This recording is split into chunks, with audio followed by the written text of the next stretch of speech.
மதுரையில் ஜல்லிக்கட்டு மாடுகளை கடத்தி கேரளாவில் இறைச்சி கடைகளில் விற்பனை செய்த வடமாநில கும்பல் கைது செய்யப்பட்டிருக்கிறது. மாடு கடத்தல் கும்பல் சிக்கியது எப்படி?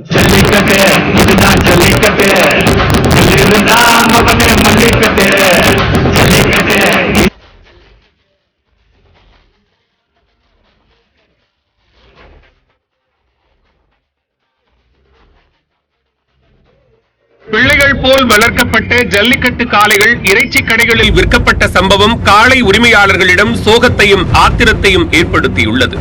மாடு கடத்தல் கும்பலின் பின்னணி என்ன?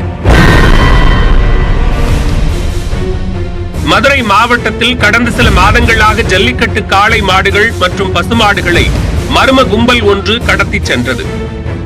இரவு நேரத்தில் நம்பர் பிளேட் இல்லாத சரக்கு வாகனத்தில் வந்து வீட்டின் வெளியேயும் தொழுவத்திலும் கட்டப்பட்டிருக்கும் மாடுகளை வாகனத்தில் ஏற்றி தார்பாய் கொண்டு மறைத்து கடத்தி சென்றனர். செல்லூர், தத்தனேரி, SS காலனி, கூடல்புதூர் உள்ளிட்ட நகர்ப்பகுதிகளிலும் பாலமேடு, பொதும்பு உள்ளிட்ட புறநகர் பகுதிகளிலும் தொடர்ச்சியாக மாடுகள் கடத்தப்பட்டன.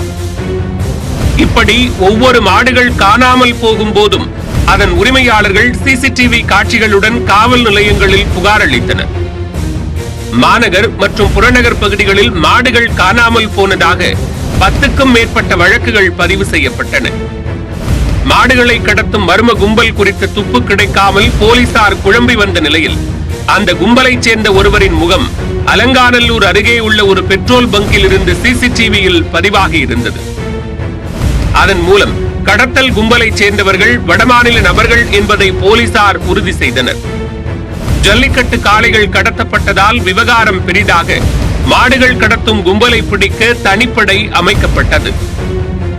கடத்தல் கும்பலை பிடிக்க சோதனை சாவடிகளிலும் கண்காணிப்பு அதிகரிக்கப்பட்டது. ஜனவரி 11ஆம் தேதி இரவு கூடல்புதூர் சோதனை சாவடியை கடக்க முயன்ற ஒரு வேனை சந்தேகத்தின் பேரில் SI தவமணி நிறுத்த முயன்றார். ஆனால் வேனை நிறுத்தாமல் SI தவமணி மீது மோதிவிட்டு அதிவேகமாக சென்றதில் தவமணிக்கு காலில் காயம் ஏற்பட்டது.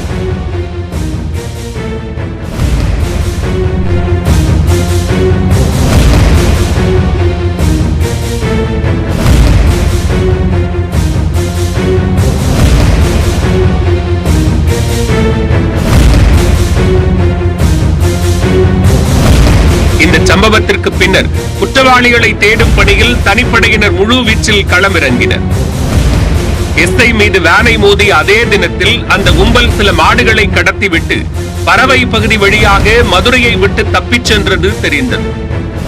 மேலும் அவர்கள் ஒட்டஞ்சத்திரம் பகுதியில் பதுங்கி இருப்பதும் தனிப்படையினருக்கு தெரிய வந்த நிலையில் அங்கு விரைந்த தனிப்படை போலீசார் கடத்தல் கும்பலை துப்பாக்கி முனையில் கூண்டோடு கைது செய்தனர். விசாரணையில் அவர்கள் ஐவரும் ஹரியானா மாநிலத்தைச் சேர்ந்த ஷாகுல், சுபைர், நாசர், இர்பான், அமுதீன் என்பது தெரிய வந்தது. மதுரையில் கடத்தும் மாடுகளை ஒட்டஞ்சத்திரம் கொண்டு சென்று அங்கிருந்து கேரளாவுக்கு கடத்தி இறைச்சி கடைகளில் மலிவு விலைக்கு விற்பனை செய்து வந்ததும் தெரிய வந்தது. ஜல்லிக்கட்டு காளைகளின் மதிப்பு தெரியாமல் அவற்றை இறைச்சி கடைகளில் விற்பனை செய்த சம்பவம் மதுரை மக்களிடையே கடும் அதிர்ச்சியை ஏற்படுத்தியுள்ளது. மேலும் தங்களது பிள்ளைகளைப் போல ஜல்லிக்கட்டு காளைகளை வளர்த்து வந்த காளை உரிமையாளர்கள் தங்களது காளைகள் இறைச்சிக்காக வெட்டி கொல்லப்பட்ட சம்பவம் அறிந்து பெரும் சோகத்தில் உள்ளனர். ஜல்லிக்கட்டு காளைகளை பறிகொடுத்தவர்களின் குடும்பத்தினரும் வேதனையில் கதறி அழுதனர்.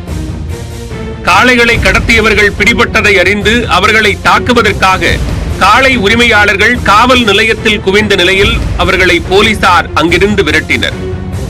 காளைகள் விற்கப்பட்ட கேரள இறைச்சி கடைகளுக்கு சென்று தங்களது காளைகள் ஏதாவது உயிருடன் இருக்கிறதா என காளை உரிமையாளர்கள் சென்று பார்த்து வருகின்றனர். காளைகளை கடத்துவதற்கு கடத்தல் கும்பல் பயன்படுத்திய சரக்கு வாகனம், அவர்களிடமிருந்த ரொக்கம் 11,000 ரூபாய் ஆகியவற்றை போலீசார் பறிமுதல் செய்தனர்.